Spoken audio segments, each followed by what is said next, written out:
廣講聖經，我哋嚟到舊約聖經分享讀經感想同埋思想問題，希望你會喜歡聽，會訂閱，亦都介紹俾家人朋友弟兄姊妹啦。可以俾我哋一個讚，亦都可以留言分享，幫助 YouTube 推廣我哋頻道。歷代志下第14章。亞比亞死咗之後，佢嘅兒子亞撒繼位。第一節就話亞撒執政期間，國中太平10年。呢一章就記載亞撒王蒙神喜悅同幫助。呢個圖表係我哋分享列王紀嘅時候做嘅，方便我哋讀到猶大列王喺神眼中行惡定係行正。羅波安就係所羅門嘅仔，佢行惡。佢兒子亞比央又名亞比亞，就同佢一樣。但係亞比亞嘅兒子亞撒唔似佢哋，反而學似先祖大衛。佢遵行神嘅律法同誡命，做神看為好、視為正嘅事。所以正如以前我哋都講過，罪性會遺傳，由起初亞當夏娃引入罪開始啦。但係感謝神，罪行係唔會遺傳嘅。每個人對自己嘅行為要負責。唔係父母差嘅就一定有藉口繼續犯罪行惡。每個人可唔可以勝過罪性，唔係靠自己，而係視乎肯唔肯謙卑，接受神嘅救恩，願意降服喺神嘅權柄下，進行神嘅旨意，做神看為好、視為正嘅事。亞撒係點樣做得好、行得正呢？佢除掉假神明嘅祭壇同偶像，吩咐國民要尋求神，進行律法誡命。於是神賜佢哋平安，國享太平。亞撒吩咐百姓要建造堅固城，做好防備，而且要尋求神，就得神賜安居，四境平安，諸事亨通。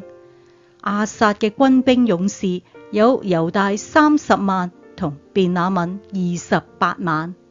亞撒帶起國家嘅復興，俾讀歷代志嘅回歸百姓好好嘅鼓勵，亦都俾我哋好嘅學習。佢唔單止要自己追隨神，聽神話，佢仲要帶領百姓一樣回轉歸神，信服神，使佢同百姓都能夠與神和好，與人相安，全國得享太平。呢個就係神歷代以嚟嘅應許。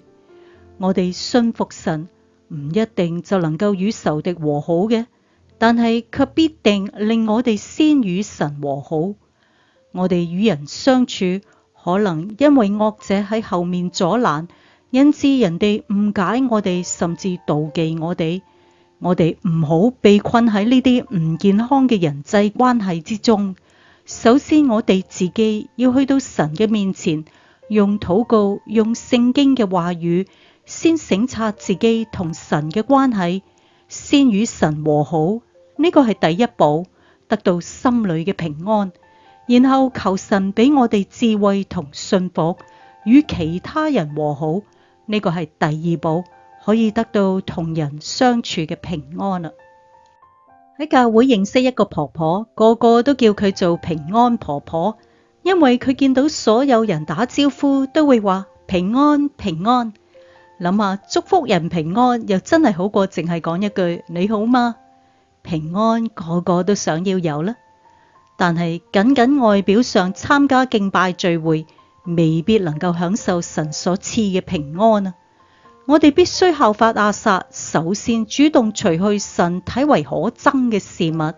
我哋若果未能夠清理日常犯罪嘅習慣，雖然積極參加教會聚會，做幾多好事，心底仍然唔會安寧。我哋要不斷咁求神幫助，求神攞走一啲容易令我哋失去平安嘅試探同犯罪嘅源頭。譬如容易怒嘈、激氣、鬧人嘅，就求神加添內心嘅喜樂，按照神嘅話語說話柔和，咁就可以慢慢達至與神與人都平安啦。神賜亞撒國中太平，但係佢並冇怠慢，只係安逸於太平中。太平盛世並唔係單單叫人休息，而係要我哋居安思危，作好準備。亞撒王認定太平嘅時代係建立防務嘅良機，如果到兵臨城下，咁就為時已晚啦。佢對猶大人話要修築城邑，喺四周建造城牆，裝置大門同門閂，提醒我哋都唔好偷懶啦，隨時都要做好警戒防備，抵擋屬靈嘅攻擊，否則撒旦好似咆哮嘅獅子，遍地遊行尋覓嘅時候，我哋唔留意冇裝備，就會被撒旦吞吃啦。喺考驗臨到我哋之前，就要先建立好堅固城。咁你認為你嘅堅固城係乜嘢呢？亞撒知道神賜俾佢哋四境平安，令佢哋仍然擁有呢片土地，係因為佢哋尋求神。神會保守，但若果人懶惰，唔去盡忠管理神所賜嘅，咁就好容易向後退，係忘記神而唔係尋求神，慢慢就會失去神所賜嘅福氣啦。尋求係一個動詞，你細個一定玩過捉迷藏 hide and seek， 邊度有負責揾人嘅淨係坐喺度啊，一定輸梗啦。雖然神唔係向我哋隱藏，但係我哋仍然要喺多方面尋求神。神嘅奇妙奧秘非常豐富，我哋一生尋求經歷神，學習領會神嘅真理，係蒙福得平安嘅根據。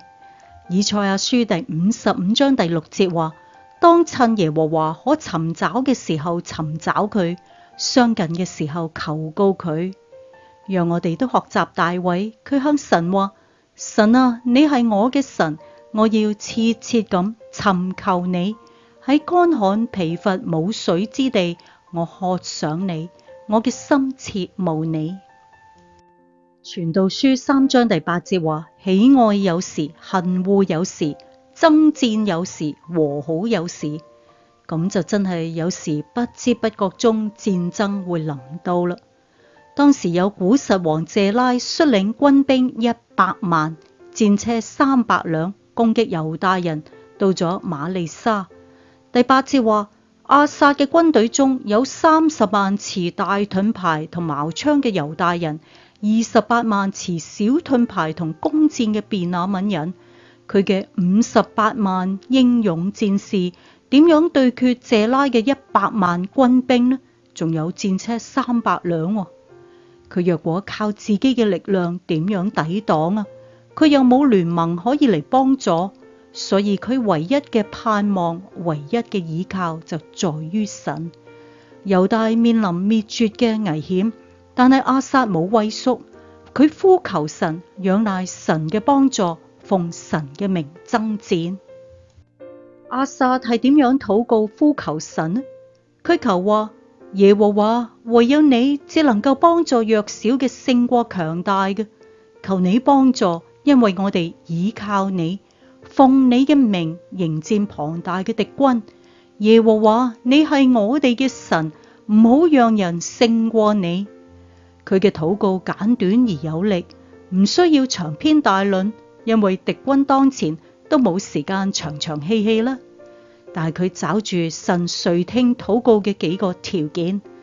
第一點就係知道自己缺乏，我哋係弱小嘅，敵軍係強大嘅。但係一定唔能夠強大過神，所以第二點就係佢信靠神嘅全能，仰賴神，有神幫助就能夠得勝。第三點係行喺神嘅旨意中，奉神嘅名爭戰。最後一點就係為咗神嘅榮耀，唔容許神嘅名受損。你係我哋嘅神，唔好讓人勝過你。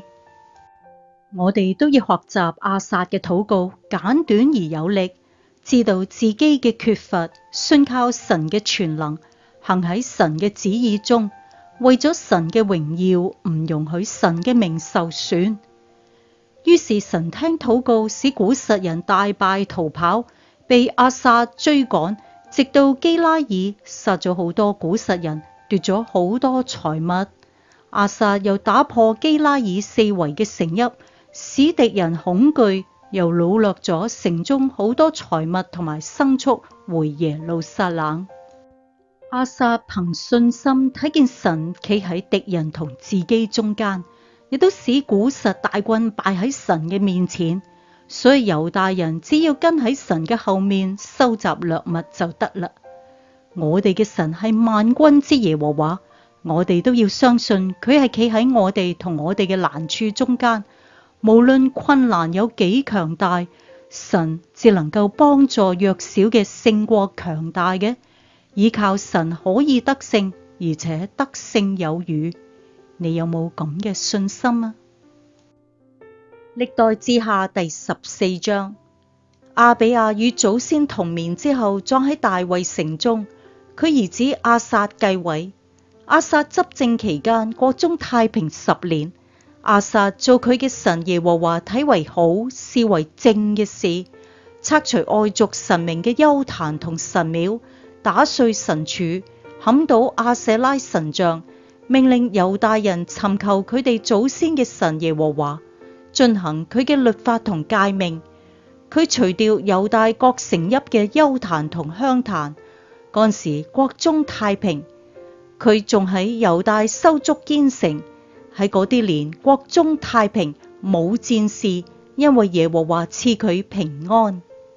佢對猶大人話：我哋要修築城邑，喺四周建造城牆同望樓，裝置大門同門閂。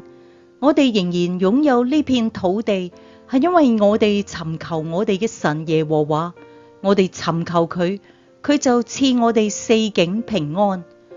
於是佢哋修築城邑，凡事順利。亞撒嘅軍隊中有30萬持大盾牌同矛槍嘅猶大人，28萬持小盾牌同弓箭嘅便雅憫人，佢哋都係英勇嘅戰士。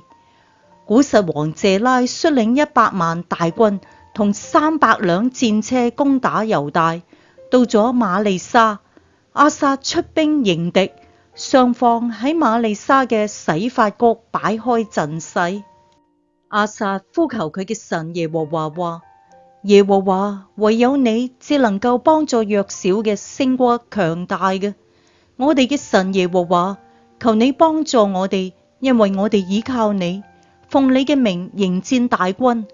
耶和華，你係我哋嘅神，唔好讓人勝過你。於是耶和華使古實人敗喺亞撒同猶大人面前，古實人潰逃。亞撒率領軍隊乘勝追擊，直追到基拉耳。古實人喺耶和華同佢嘅軍兵面前大敗，傷亡慘重，一蹶不振。猶大人擄走咗好多財物，攻陷咗基拉耳四周嘅城邑，因為呢啲城裏嘅人都懼怕耶和華。佢哋洗劫各城，因為城中有大量財物。佢哋毀壞牲畜嘅圍欄，搶走咗好多羊同駱駝，然後返回耶路撒冷啦。我哋讀完經文啦，喺呢一章，亞撒俾我哋好好嘅榜樣去追隨神。第一，佢除去偶像假神；第二，鼓勵其他人佢嘅百姓，帶領佢哋一齊尋求神，遵行神嘅律法。